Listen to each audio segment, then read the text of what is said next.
ഇപ്പം നമ്മൾ കണ്ടുകൊണ്ടിരിക്കുന്നത് IFE ഫ്രണ്ട് ലോഡ് വാഷിംഗ് മെഷീനാണ്.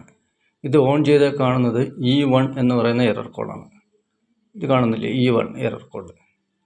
അപ്പോൾ നമ്മൾ ഇതിൽ ആദ്യം ചെയ്യേണ്ടത് അതിൻ്റെ ഡോർ സ്വിച്ച് അഴിച്ച്, പഴയ ഡോർ സ്വിച്ച് നമ്മൾ മാറ്റി അവിടെ വെച്ച്, പഴയ ഡോർ സ്വിച്ച് മാറ്റിയിട്ട് പുതിയ ഡോർ സ്വിച്ച് സെയിം അതേപോലെയുള്ള IFE ഫ്രണ്ട് ലോഡ് വാഷിംഗ് മെഷീൻ്റെ ഡോർ സ്വിച്ച് വാങ്ങിച്ച് അത് ഫിറ്റ് ചെയ്യുന്നു.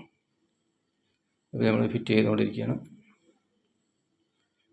ഓക്കെ, ഇത് ഫിറ്റ് ചെയ്ത് അത് കഴിഞ്ഞ് ഡോർ സ്വിച്ച് ഫിറ്റ് ചെയ്തു. അതിൻ്റെ സെറ്റിങ്സ് എല്ലാം കഴിഞ്ഞ് സ്പ്രിങ് എല്ലാം ഇട്ടു. ഇതാണ് പഴയ ഡോർ സ്വിച്ച് കേട്ടോ. ഇപ്പോൾ കിടക്കുന്നത് പുതിയ ഡോർ സ്വിച്ചാണ്. ഞാൻ ഡോർ അടച്ചെന്നു. നമ്മൾ പ്ലഗ് എല്ലാം അഴിച്ചു വിട്ട ശേഷമാണ് ഇത് ഫിറ്റ് ചെയ്യുന്നത്. തിരിച്ച് നമ്മൾ പ്ലഗ് കൊടുക്കുന്നു. പ്ലഗ് കൊടുത്ത ശേഷം സ്വിച്ച് ഓൺ ചെയ്ത് നമ്മൾ സ്റ്റാർട്ട് ബട്ടൺ അമർത്തുന്നു. സ്റ്റാർട്ട് ബട്ടൺ അമർത്തുന്നത് വരെ E1 വന്നു. സ്റ്റാർട്ട് ബട്ടൺ കൊടുത്തു. നമ്മളിപ്പോൾ ഇട്ടിരിക്കുന്നത് അത് സ്പിന്ന് മോഡിലാണ്. സ്റ്റാർട്ട് ബട്ടൺ കൊടുത്തു. സ്പിന്ന് ആദ്യം സ്ലോ ആയിട്ട് വർക്ക് ആവുന്നുണ്ട്. ഏതൊരു മെഷീനും ആദ്യം നമ്മൾ ചെക്ക് ചെയ്യുമ്പോൾ സ്പിന്നിലിട്ട് ചെക്ക് ചെയ്താൽ വളരെ നല്ലതാണ്.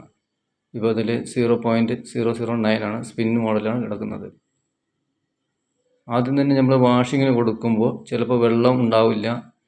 അപ്പോൾ അതിൻ്റെ എല്ലാം ബുദ്ധിമുട്ട് വരും. അപ്പോൾ 9 പോയി 7 സ്പിന്ന് വർക്കിംഗ് ആണ്. സ്പിൻ മോഡാണ്. സ്പിൻ മോഡിൽ വർക്ക് ചെയ്യുന്ന മീഡിയത്തിൽ മീഡിയം സ്പീഡാണ് വർക്ക് ചെയ്യുന്നുണ്ട്.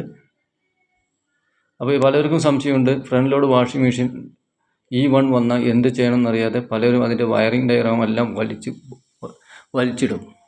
അത് അവിടെ എല്ലാം അഴിച്ച് ഒരുപാട് സമയം വേസ്റ്റ് ആക്കാറുണ്ട്. പക്ഷേ അതിൻ്റെ യാതൊരു ആവശ്യമില്ല. ഫ്രണ്ട് ലോഡ് 7 മിനിറ്റിലേക്കായി 9 പോയി 7 വർക്കാവുന്നുണ്ട്. അപ്പോൾ front load IFE front load washing മെഷീൻ്റെ E1 എന്ന് പറയുന്ന എറർ കോഡ് ഉണ്ടെങ്കിൽ മനസ്സിലാക്കാം നമുക്കതിൻ്റെ ഡോർ സ്വിച്ചിൻ്റെ കംപ്ലൈൻ്റ് ആണ്. അപ്പോൾ 0.06 സ്പീഡ് നല്ല സ്പീഡായി, സ്പിന്ന് നല്ല സ്പീഡായി.